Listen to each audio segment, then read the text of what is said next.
Hi viewers, welcome to our channel. So ఫైనల్‌గా తెలంగాణలో మంత్రివర్గ విస్తరణ అయితే జరిగింది. ముగ్గురిని మంత్రివర్గంలోకి అయితే ఇవాళ తీసుకున్నారు.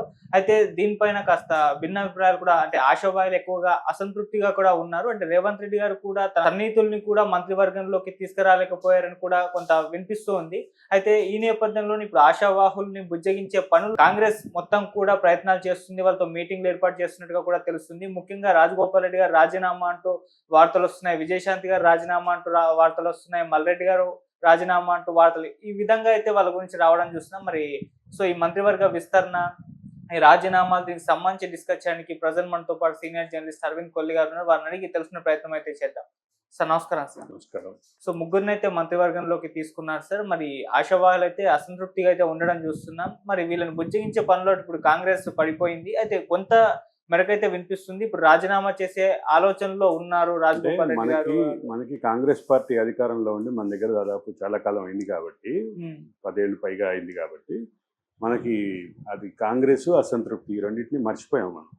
ఇప్పుడు మళ్ళా కాంగ్రెస్ అధికారంలోకి వచ్చిన తర్వాత సుదీర్ఘకాలం తర్వాత దాదాపు 14 నెలల తర్వాత 15 నెలల తర్వాత మంత్రి పదవి మంత్రివర్గ విస్తరణ, మంత్రి పదవులని ఆశావాహులకు ఇవ్వటం, ఇట్లా దీని చుట్టూ ఒక రాజకీయం అయితే మొదలైంది.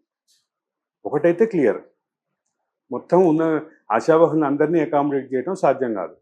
కానీ అదే సందర్భంలో అన్ని వర్గాలకి న్యాయం పాటించేలాగా, అన్ని వర్గాలకి గౌరవం ఇచ్చేలాగా మంత్రి వర్గం ఉండాలి అనేటటువంటి భావం ఏదైతే ఉందో ఆ భావానికి కూడా ఇవాళ న్యాయం చేయని పరిస్థితి అయితే క్లియర్గా కనిపిస్తుంది. గతంలో కూడా అదే కారణం బాగా విస్తృతంగా ఉంది. ముఖ్యంగా రాష్ట్రంలో ఒక ప్రధానమైనటువంటి కమ్యూనిటీ, సంఖ్యాపరంగా ప్రధానమైనటువంటి కమ్యూనిటీ ముదిరాజ్ వర్గానికి ప్రాతినిధ్యం ఇవ్వలేదు, కనీసం ప్రాతినిధ్యం ఇవ్వలేదు అంటూ బాగా విస్తృతంగా చర్చ జరిగింది. చర్చ జరగడంతో పాటు బీసీల్లో ముఖ్యంగా ముదిరాజుల్లో అసంతృప్తి ఛాయలు చాలా క్లియర్గా కనిపించినాయి.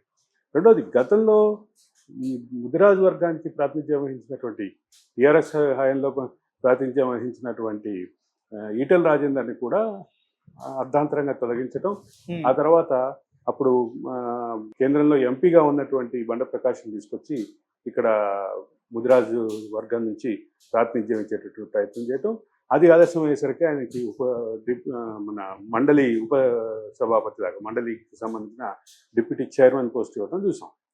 ఇట్లా జరిగినప్పటికీ ఆ వర్గంలో ఒక అసంతృప్తి అయితే బలంగా కనిపించింది. దాన్ని సాటిస్ఫై చేసేలాగా ఒక ప్రయత్నం జరిగింది. వాకాటి శ్రీహరిని మంత్రి పదవి ఇచ్చారు. అది దాంతో కొంత సంతృప్తి పడతారు అనేటువంటి వాదన పడింది. అదే సందర్భంలో ముస్లింలకి ప్రాధాన్యత లేనటువంటి పరిస్థితి ఉంది. అదే దాంతోపాటు రేవంత్ రెడ్డికి అత్యంత ఆప్తుడుగా ఉన్నటువంటి అద్దంకి దయాకర్ కానీ, రేవంత్ రెడ్డి తోటి హామీ పొందినటువంటి వ్యక్తిగా చెప్పబడినటువంటి ప్రొఫెసర్ కోదండరామ్ కానీ, మరొక పక్కన మన కేంద్రం నుంచి హామీ పొంది ఎమ్మెల్సీ పదవిలోకి వచ్చారని చెప్పినటువంటి విజయశాంతి కానీ, వీళ్ళెవరికి ఎక్కడ ప్రాతినిధ్యం లభించలేదు. హైదరాబాద్ రంగారెడ్డి దాని నుంచి తనకి గట్టిగా వస్తుందని భావించినటువంటి మల్రెడ్డి రంగారెడ్డి కూడా రాలేదు.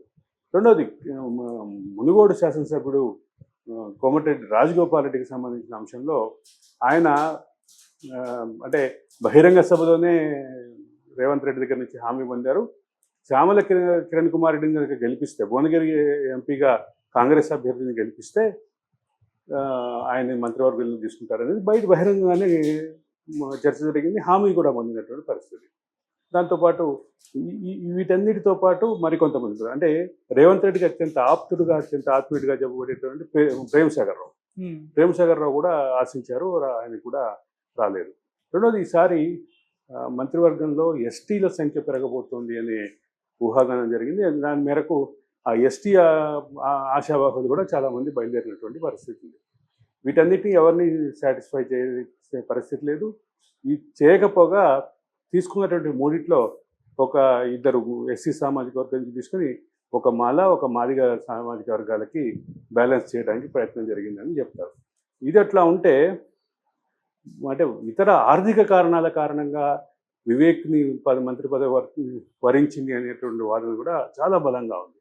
వీటన్నిటి నేపథ్యంలో ఇప్పుడు ప్రస్తుత పరిస్థితి కాంగ్రెస్ ఆశావాహులకి సంబంధించినటువంటి డిమాండ్లు, అలకలు, బుజ్జగింపులు ఇవన్నీ చూస్తున్నాం. ఒక అంటే నిజామాబాద్ జిల్లాకు చెందినటువంటి సుదర్శన్ రెడ్డి ఆయన చాలా కాలం మంత్రిగా ఉన్నారు. అట్లాగే రేవంత్ రెడ్డికి ఆప్తులుగా కూడా చెప్తారు. ఆయన మంత్రి పదవి రాలేదని అడిగితే ఆయన దగ్గరికి సాక్షాత్తు మీనాక్షి నటరాజనే వెళ్ళి బుజ్జగించాల్సిన పరిస్థితి ఉంది.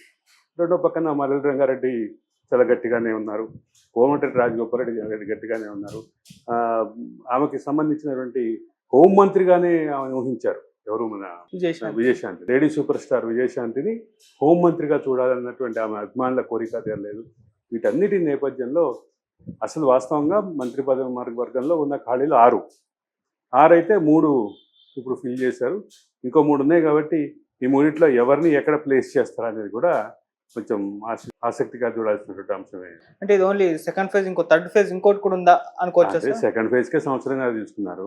ఇక థర్డ్ ఫేజ్ అంటే దాదాపు 5 సంవత్సరాల దగ్గరికి వచ్చేస్తుంది. అంటే ఇది మనం ఈజీగా మాట్లాడుకోవడానికి ఇట్లా ఉంటుంది. కానీ రాజకీయాల్లో అన్ని వర్గాలకి సమన్యాయం జరగాలి, అన్ని వర్గాలకి సమ ప్రాతినిధ్యం ఉండాలి అనే డిమాండు, దానికి తగినటువంటి ఆచరణ, ఈ రెండూ అయితే సీరియస్గానే అవసరం.